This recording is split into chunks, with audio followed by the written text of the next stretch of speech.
Olá, eu sou a doutora Sara Cristina, sou médica graduada pela Universidade Federal de Goiás, atuei em algumas unidades de atenção básica, fui médica por alguns anos no Hospital de Queimaduras de Goiânia, a minha área de abrangência lá era de UTI e ambulatório de queimados. Hoje sou médica examinadora e emergencista na Santa Casa de Misericórdia. Estou aqui hoje a convite da Clínica SESMIT para falar para vocês um pouco sobre primeiros socorros.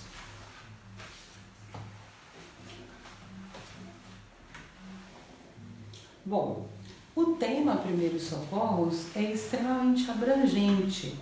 Eu acredito até, e em algum momento talvez a gente possa fazer uma abordagem mais sucinta, mas porém pegando tópico por tópico, até por questão de fixação e porque eu considero um tema extremamente importante para todo o indivíduo. Bom, eu trouxe aqui a definição. Então, o que é primeiros socorros?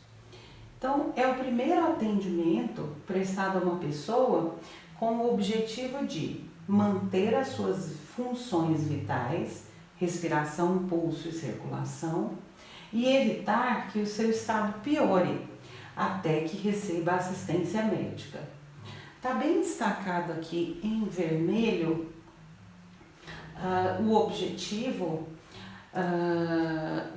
ou seja, nós precisamos preservar vidas.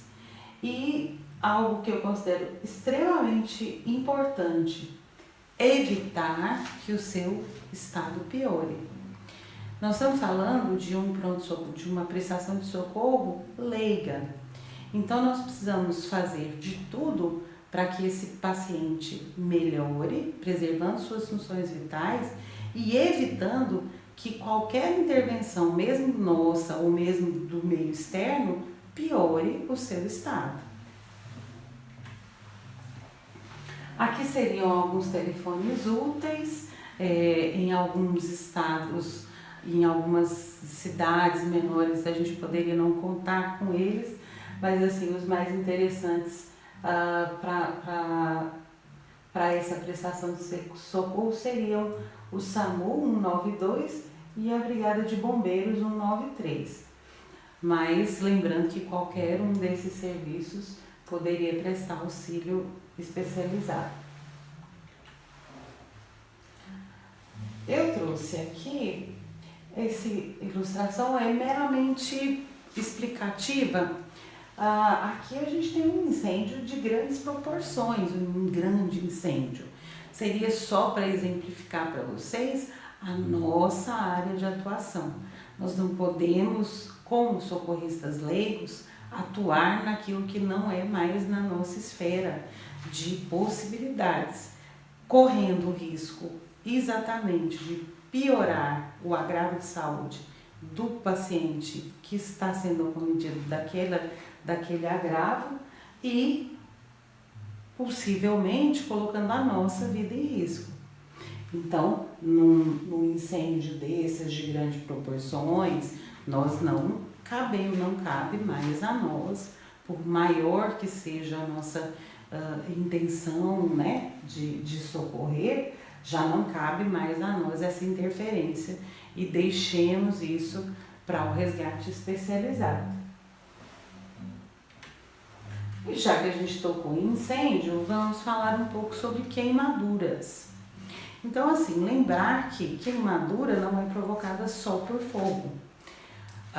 As queimaduras podem ser provocadas por fonte de calor, fogo, por ácidos muito fortes, por bases muito fortes, gelo ou objetos muito gelados, a corrente elétrica, né, a eletricidade pode queimar também, então não é somente o fogo. Eu trouxe aqui para vocês algumas Aqui seria uma queimadura de primeiro grau, segundo grau com bolha. Aqui, primeiro para segundo grau. Aqui uma queimadura solar. Obviamente não há essa necessidade de definir para o socorrista leigo qual o tipo de queimadura e somente assim saber o que tem que ser feito na intervenção naquele primeiro momento. Independente de primeiro, segundo ou terceiro grau, o atendimento de queimaduras ele se resume em lavar o local com água corrente em abundância. Então você vai pegar esse paciente, levar para uma fonte de água corrente e molhar esse ferimento em abundância. Se no ambiente em que você estiver, você disponibilizar de soro e gaze, o ideal é que no transporte vocês envolvam esse ferimento com gaze e reguem o tempo todo com o soro fisiológico. Isso responde muito bem, inclusive nas queimaduras solares. Como eu falei para vocês, eu atuei por algum tempo no Hospital de Queimaduras e era muito comum a gente ver procedimentos errados de queimadura. Então, assim, os socorristas lembravam de passar unguentos, pomadas, de colocar a ferida por queimadura em gelo. São atitudes completamente erradas, nunca colocar gelo, nunca colocar borra de café, açúcar, creme dental. E essas pessoas que chegavam lá lembravam de colocar essas pomadas, esses unguentos que estavam errados e esqueciam de dar analgésico para o paciente. Então, assim, geralmente as lesões de segundo grau e primeiro grau, mais as de segundo grau, são extremamente dolorosas. Embora, ao contrário do que se pense, né, as queimaduras de primeiro e segundo grau são muito mais dolorosas que as queimaduras de terceiro grau. Uma vez que nas de terceiro grau você tem uma lesão grande de vasos, de fibras nervosas, e é como se abilasse aquela sensibilidade. Já nas de primeiro e de segundo grau, a dor é intensa. Então, o que fazer nas queimaduras para o socorrista? Um medicamento analgésico e água em abundância. Envolver em gás, regar com soro e levar para um atendimento especializado o mais rápido possível. Aqui seria uma outra situação que nós podemos nos deparar, inclusive em empresas, no nosso cotidiano é muito comum, as fraturas. Então, fratura nós temos um rompimento, uma queda, né, uma quebra aqui da continuidade óssea em qualquer parte do corpo. Nós temos as fraturas abertas e as fraturas fechadas. As fraturas fechadas, nós temos a delimitação da pele. As fraturas abertas, a parte lesionada, fraturada, ela consegue romper as camadas da pele e exteriorizar. O atendimento das fraturas seria, independente de fechada ou aberta, seria basicamente a imobilização. Não é aconselhável fazer o transporte de pacientes com fratura, quer seja exposta, quer seja fechada, quer seja aberta, sem uma imobilização adequada. Para o socorrista leigo, o que é necessário? Uma superfície rígida, poderia ser um papelão, um pedaço de madeira, e aí você vai envolver esse membro afetado, procurar imobilizá-lo nessa tala e em volta do corpo. Lembrando sempre de manter essa superfície mais elevada do que a altura do coração, sob o risco de, se houver alguma fonte aí de sangramento, esse sangramento seja capaz de ter uma repercussão hemodinâmica, por exemplo, abaixar a pressão, aumentar a fonte de sangramento. Então, nas fraturas, tanto abertas quanto fechadas, cabe a nós, socorristas leigos, o papel de imobilização e transporte. Lembrando que essa imobilização e esse transporte só deve ser feito na vigência de impossibilidade de um socorro adequado. Aqui seria uma outra situação que nós temos, que seria o afogamento, e aqui vale lembrar afogamentos em grandes profundidades, em poços, ou mesmo quedas em poços de grande profundidade também. Lembrar, a gente vê aqui que o socorrista já é um socorrista especializado, é um salva-vidas. Então, nesses casos de afogamento, para trazer o paciente para a superfície terrestre, o ideal é que seja o resgate especializado. Se não houver resgate especializado, a melhor possibilidade é lançar uma boia, lançar uma superfície rígida ou uma corda, para que esse paciente possa segurar e trazê-lo à superfície terrestre. Caso o socorrista tenha segurança, né, seja um bom nadador e saiba as táticas, por exemplo, de judô aquático, as táticas de mobilização desse paciente, talvez fosse interessante ele se lançar à água para salvá-lo. Mas lembrando sempre, não fazer aquilo que não é da sua esfera, do seu conhecimento. Então, se o socorrista não se sente capaz, por qualquer maneira, por qualquer possibilidade de promover esse resgate, ele tem que aguardar em terra e promover a chegada do resgate o mais rápido possível. Já em superfície, se esse paciente, por exemplo,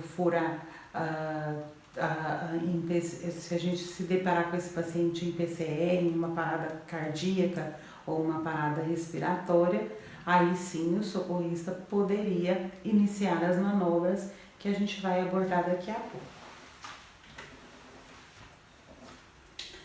Eu trouxe para vocês uma conhecida que seria a manobra de Heimlich. Essa é uma manobra que serve tanto para os pacientes com obstrução de via aérea, por qualquer maneira, por qualquer que seja essa obstrução. Eu trouxe para vocês a manobra de Heimlich. É uma manobra bastante conhecida, bastante executada, inclusive, no mundo todo, que seria para as obstruções, qualquer que sejam essas obstruções, ou por sólidos ou por líquidos. Então, ela consiste basicamente, o socorrista tem que posicionar o paciente a ser socorrido na sua frente. Você vai envolver os braços no paciente, a primeira mão fechada em punho e a segunda forçando. Essa movimentação, ela seria de fora para dentro, de cima para baixo. E várias movimentações, vários ciclos, de maneira que a gente consiga elevar a bolha gástrica e conseguir desobstruir essa passagem aérea. É interessante aqui que num socorro, numa situação hipotética em que o paciente esteja engasgado e esteja sozinho e consiga identificar isso, você pode executar usando inclusive uma cadeira, fazendo essa mesma posição, essa mesma posição que está sendo imprimida pelo socorrista, você mesmo pode usar uma cadeira e fazer essas mesmas manobras. Isso salva de uma parada respiratória.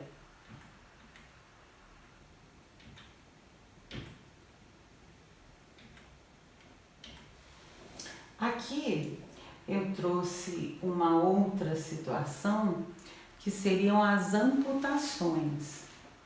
Então, pode acontecer, é muito comum em acidentes de trabalho, as amputações podem acontecer. Então, a perda o corte de mãos, de dedos, de pés, em acidentes de trabalho, em acidentes automobilísticos. O que a gente pede nessas situações é a acomodação adequada do membro que foi amputado. Dependendo do período, tempo que decorre entre o socorro e a chegada ao hospital, é muito possível que esses membros possam sim ser reimplantados, desde que acomodados de maneira correta. Então, o que nós precisamos disponibilizar? Nós vamos usar uma caixa com gelo, nós vamos pegar o membro ou a parte do membro que foi afetada, nós vamos colocar num saco plástico, envolver nesse membro soro fisiológico, fechar o recipiente e acomodar no gelo. Nunca colocar o membro amputado diretamente no gelo, sob pena de perder a funcionalidade do membro. Isso é interessante porque essa acomodação correta, nós temos várias situações em que membros foram reimplantados exatamente porque foram acomodados da forma correta. Então, não esquecer, envolver o membro, colocar o membro num saco plástico, colocar soro, fechar o saco plástico e acomodar no gelo.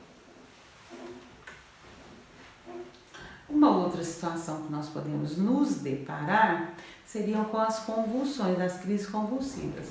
Nós temos algumas crises convulsivas que são crises parciais de ausência, mas existem as crises tônico-clônicas, em que o paciente começa a ter movimentos involuntários praticamente do corpo todo, perde controles esfincterianos e começa a perder o controle do sistema neurológico autônomo como um todo.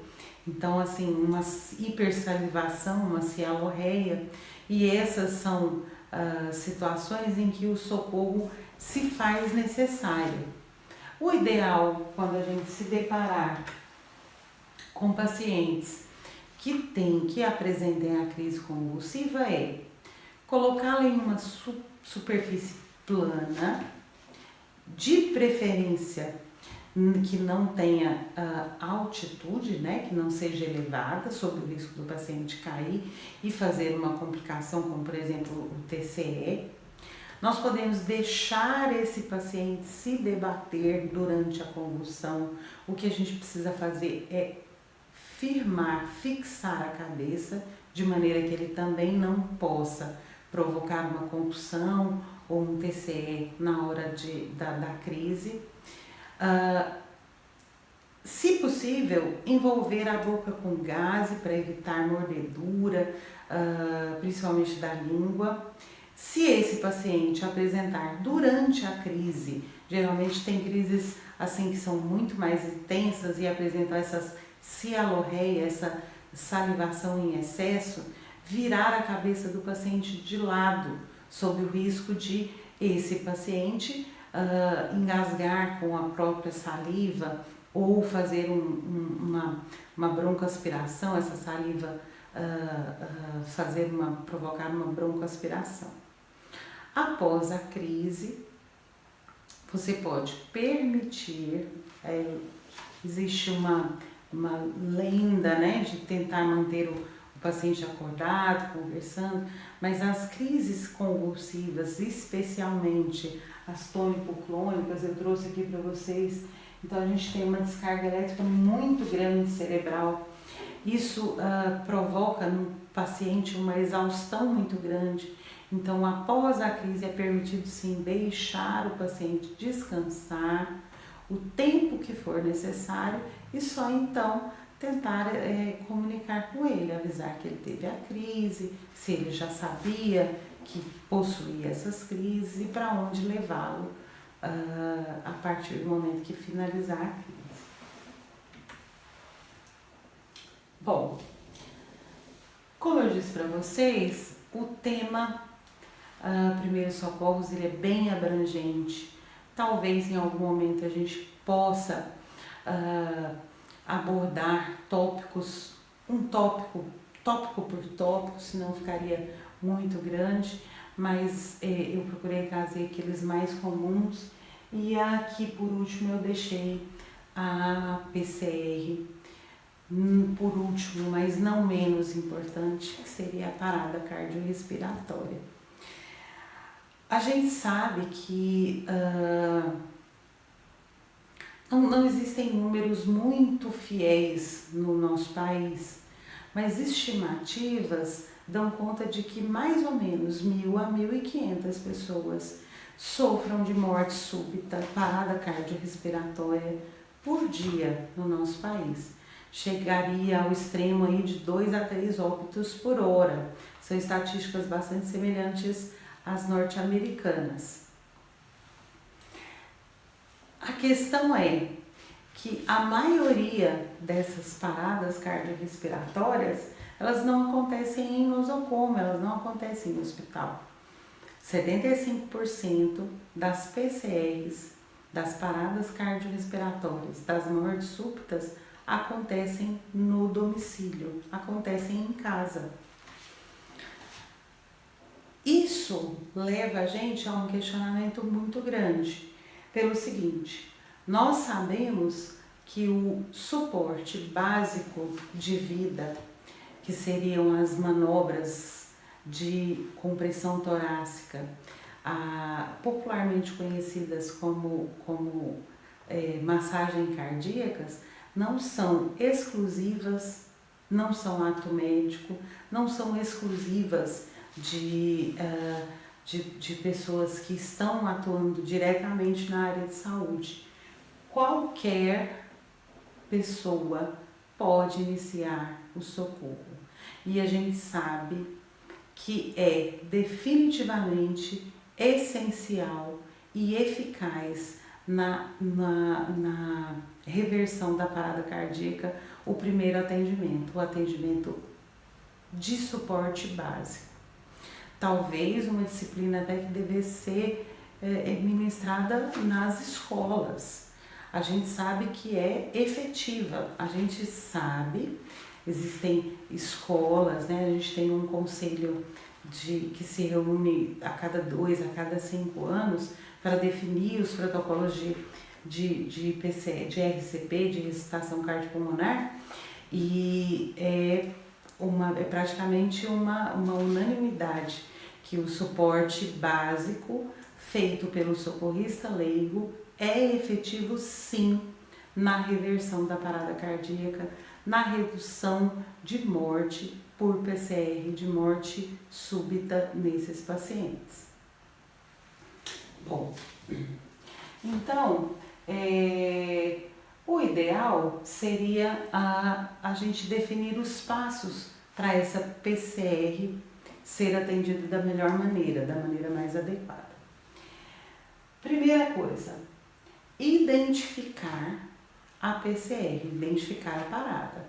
Então, nós precisamos tentar contactuar esse paciente que está caído, desacordado. Nós precisamos tentar acordá-lo. Então, nós vamos tocar nos ombros e chamar em voz alta. Se não souber o nome, tentar evocações, né? Se esse paciente não acordar, depois dessas tentativas, qual seria o segundo passo? ligar para a emergência, né? Então, o ideal é os serviços, né, do 192, do 193. O ideal é que o socorrista leigo deixe esse telefone no viva voz para comunicar com o socorrista da unidade especializada e continuar fazendo as manobras que são necessárias. Então, nós precisamos expor o tórax, nós vamos tirar a roupa do tórax. Se não for possível, pelo menos tentar identificar a linha imaginária que existe entre os mamilos. Então, nós vamos delimitar essa linha entre os mamilos e no meio da linha entre os mamilos, nós vamos nos deparar com um osso grande que divide a caixa torácica em dois, que é o externo. Esse é o nosso foco. Então, o nosso foco da massagem cardíaca é a linha mediana entre os mamilos direito e esquerdo, onde nós vamos nos deparar com o externo.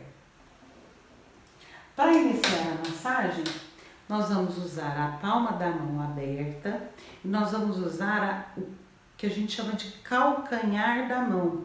Então, essa parte aqui.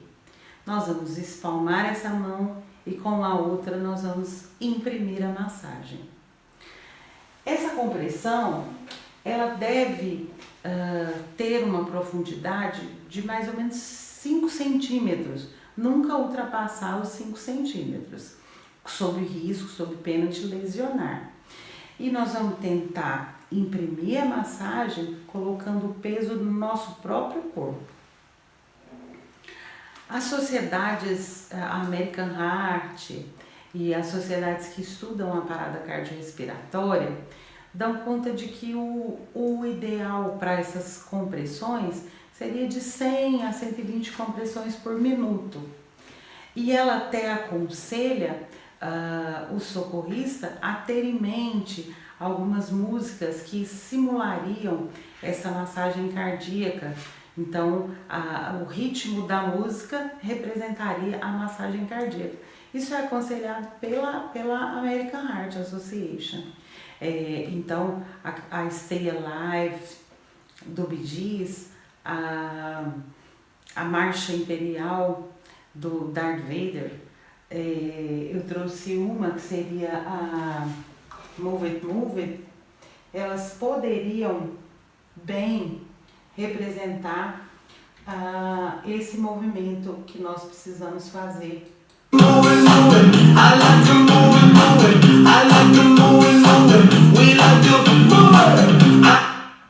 Então, esse ritmo imprimido daria aí uma questão de 100 a 120 compressões por minuto.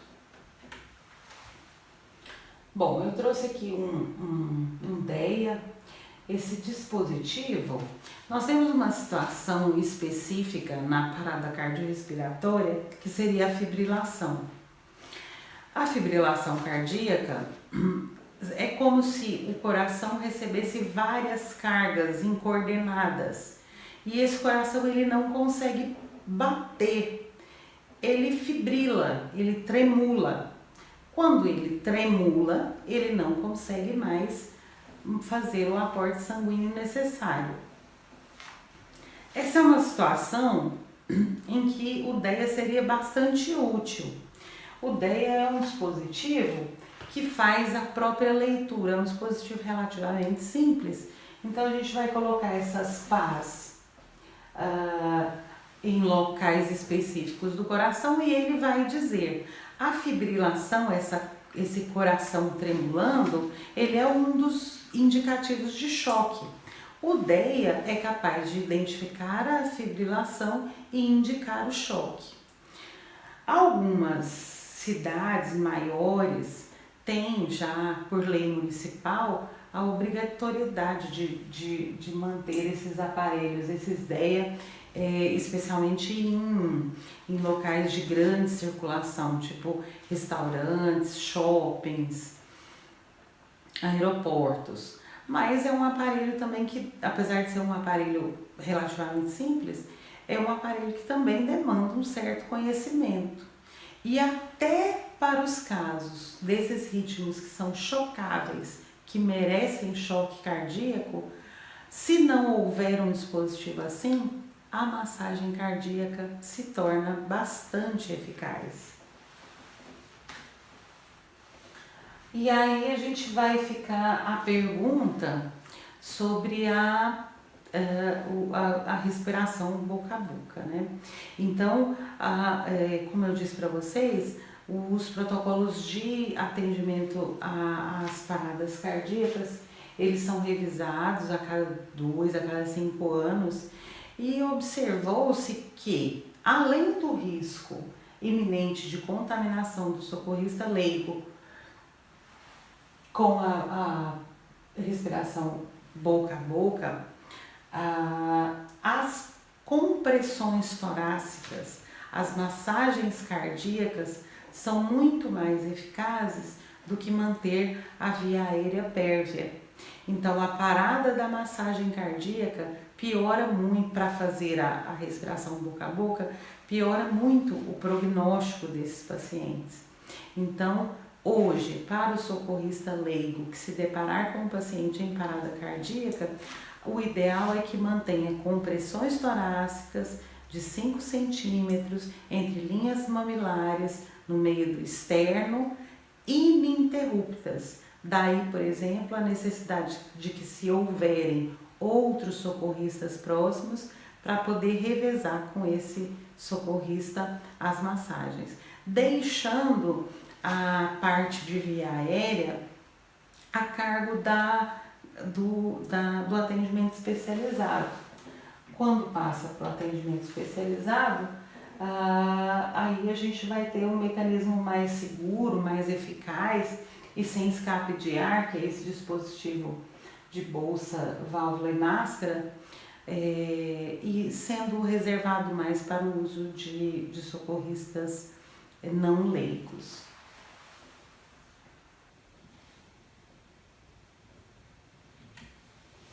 Bom, a gente já está terminando o vídeo, mas eu queria deixar para vocês, eu peguei emprestado aí na verdade, uma campanha grande publicitária que fala sobre acidentes de trânsito. Mas eu queria deixar esse vídeo no finalzinho para vocês, para a gente fazer uma reflexão sobre o que é ideal, tá, de mortes. Qual o número ideal que vocês consideram de mortes por acidentes de trabalho, por acidentes de trânsito ou por agravos de saúde que não tenham sido socorridos em tempo hábil ou que tenham sido socorridos de forma inadequada? Que número vocês imaginam que seria o ideal? E logo em seguida vocês vão ver o vídeo para a gente ver qual seria realmente o número ideal.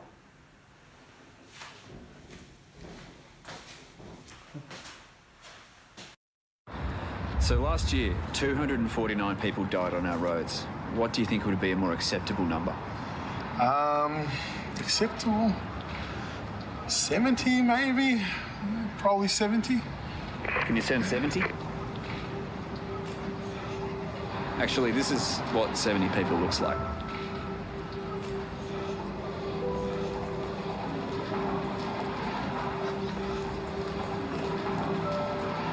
It's my family. So now, what do you think would be a more acceptable number?